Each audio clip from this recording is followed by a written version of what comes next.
او دا یو سعادت بولم، نقبلي بولم. الحمدلله ثم الحمدلله. د ډېر وخت انتظار نه وروسته خدای جل جلاله او د ډېرو قربانیو تکلیفونه په نتیجه کې چې موږ تاسو په خیال او تصور کې دا شی نه و چې د وخت امپراتوران چې کوم دي په دومره مغرور ډول باندې په اسلامي حریم و ځمکه باندې چې دوی تجاوز یرغل کړی و چې موږ به په ژوند باندې د خپل مظلوم ملت سره یو ځای کېږو. الحمدلله ثم الحمدلله. خو بیا د شکر ځای دا دی چې زموږ تاسو په قیادت کې او دغه نظام شروع چې ده او بنیاد چې دی د مدرسې نه شوی و. جناب علي قدر امیر المؤمنین صاحب حفظه الله دلته موجود دی.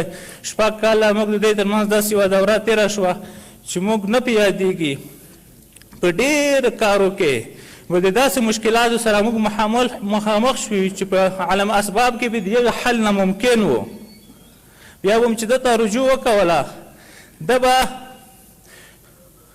په علمي انداز باندې زموږ تاسو د سلف صالحینو په طریقه باندې موږ ته توصیه وکوله، هدایت به وکړو. الحمدلله خدای جل جلاله به د لویې کامیابۍ هغه سره موږ مخامخ کړي. د ډېرې مودې نه وروسته شل کلنۍ دوره چې یو ډېره د وحشتو د بربریتو توره دوره وه چې د افغانستان ملت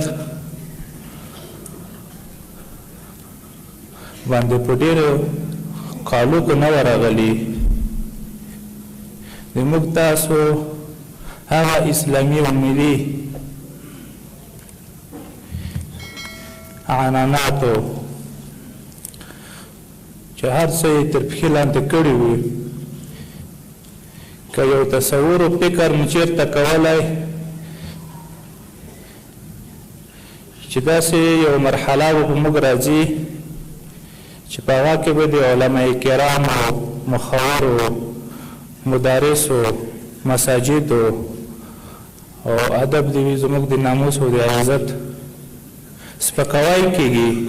علي قدر امیر المؤمنین صاحب شفقت و چې ټولو ته یې عفه اعلان کړه. داسې عفه اعلان کړه چې 40 کاله په افغانستان کې مختلف انقلابونه راغلي دي. لکه دلته قاضي القضات صاحب محترم چې خبره وکوله چې هر انقلاب راغلی د بل انقلاب خلک نه دي پرېښي، هغه یې ځپلي دي. خو دا داسې انقلاب و چې زموږ تاسو په مخ کې چې څه بې عزتۍ وي څه سپکې وي هغه وشو دلته.